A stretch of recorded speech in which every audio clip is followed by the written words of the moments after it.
Hello, everybody. Welcome back to Entrepreneurship 101. This is part 2. So today we'll be talking about, let me see if I can fix this. Hope you can see the board. Still talking about what it takes to own your own business. But today we're going a little bit different with the spin on what it takes to actually own a business. And we will review last week's notes. So last week's topics were, are you a self-starter? Are you good with dealing with adversity? And do you get along with others? All those points were important because when you're working with the business, especially a startup business, how you engage your communities, it's a make or break situation. And you want to make sure, number one, you get off to a very good start. You have to start strong, start hard, and be ready and committed to move as fast as you can forward. The second part is dealing with adversity. It's going to come. It's going to come in life. It's going to come in business. There's no way to avoid it. You also want to make sure you get along with others. As we talked about last week, which I'm not going to go into great detail about, if you don't get along with people, then things can go wrong. Let's see. All right, so today we're going to talk about understanding how do you vet your business idea. A lot of us, we have business ideas. We know we need to make sure they work and vet them in some form or fashion, but we don't know how.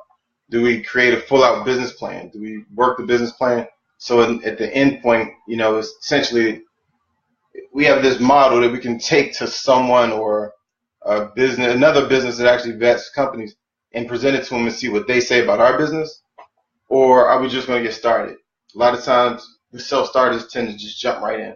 They want to start their business as soon as possible because they had the idea, and now they have the brain to action, bring it to life. And then today, social media, which I'm on right now, it makes everything immediate. And that immediacy can lead you to believe that you can start a business just as quickly. But one of the pieces that we miss is the fact that a lot of businesses, over 80%, fail because people jump too quick. So you want to make sure you're not moving too fast into your business. You thought about what you want to do, and you actually vet your idea a little bit. Now, there are a couple ways to vet an idea. First, you just want to be honest with yourself.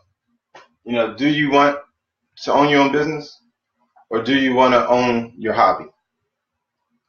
Too often we get an interest, and we spend a lot of time doing whatever that interest may be, kayaking, running, whatever it might be, putting together birdhouses. I don't know what you're into. It could be something simple, it could be crafty.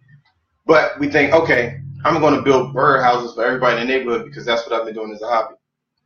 Building birdhouses really, unless you build a lot and you're doing it to scale, it's not a sustainable business model. So we want to look at what's a sustainable business model. Hobbies aren't always easily transitioned into businesses. Additionally, from a tax standpoint, hobbies can be considered, they can be in a different tax classification than the actual business. So don't start a hobby thinking that you own a business because you don't.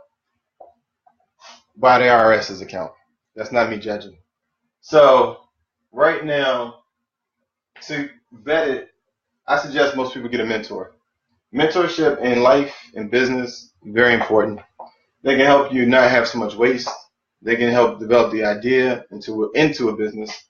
They have key contacts sometimes. Often, if you speak to someone who's been in the business, say 10, 15, 20, 30, 40 years, and you speak to them honestly about what it is you want to do, they can help you clean up the idea and actually move it to a place where it can come to fruition. So, mentorship is key. When picking a mentor, it goes back to one of the topics we talked about last week. How long do you get along with others? If you don't get along well with your mentor, it's not going to work. So don't pick somebody who's in the industry, who's successful, and you think, oh, they're successful, so I'm going to go ahead and jump in because they're my mentor and I'm going to ride their coattails. It just doesn't work that way. When choosing a mentor, look at the market segment that they're in. If you're a hairstylist, you don't want to pick a mentor that's building widgets. It just doesn't work. You guys won't mesh. They may have a better understanding than you do about business, and someone to speak to is better than no one. But you really want to get somebody possibly in the style industry who understands manufacturing that relates to hair products if you're trying to create a line. You just want to find somebody that matches actually what it is you want to do. Big T Mill says, trying to start my own business starting to start my own business, corporate America is not working for me anymore. All right, so Big T, my question to you is, Do you know what it is you're passionate about or what it is you want to do? Let me know. We can talk about that. If anybody else has any questions, feel free to ask, and I'll have you. We're streaming on Twitter and we're on Facebook Live. So if you have questions, I'll answer it real time. Okay. So let me talk about that though. When you're looking to move from corporate America, a lot of times the catalyst to move us out of our jobs is frustration. The frustration can be being overworked. It can possibly sometimes be in the fact that you feel like your skill set has reached that point where you're here, but your skill set's here and you're not being challenged. That challenge could lead us to want to do other things, or we look at other people, external forces, like, okay, I know 5 people who are doing exactly what it is I want to do, and they're making money, so why am I going to stay in this job not making money? And you know, it's all this opportunity out there. Be careful how you jump.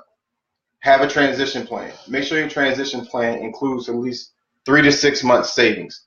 Emergency fund is crucial.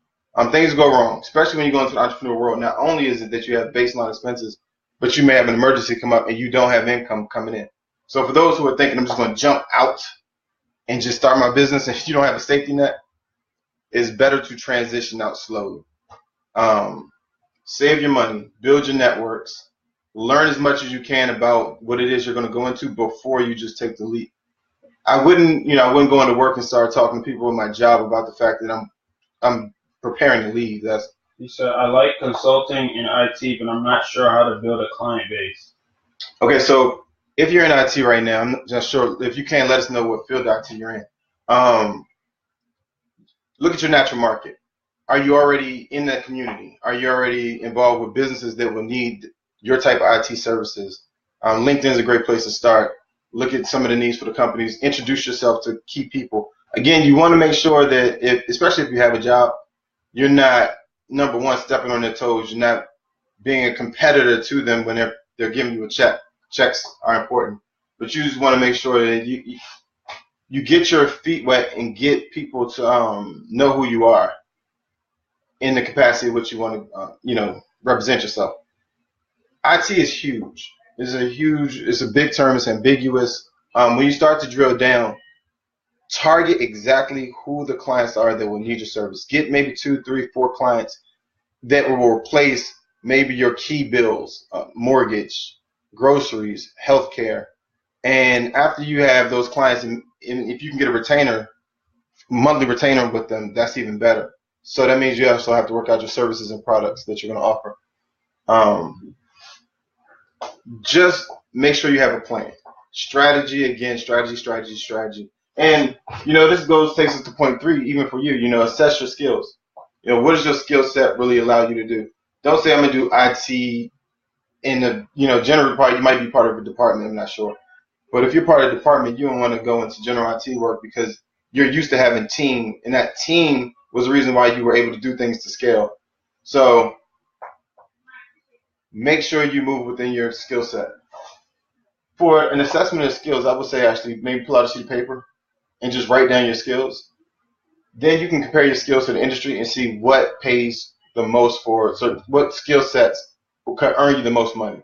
And then you can determine your price points. On average, when you become an independent consultant, you're looking at taking your base salary, break it down to hourly, and for however many hours you spend on that particular project, it's multiplied times 3. It's supposed to cover your actual base salary, which you would have got with a corporation, your retirement, which you would have got with a corporation, and health costs that you would have had with a corporation, and that's how you get your baseline price.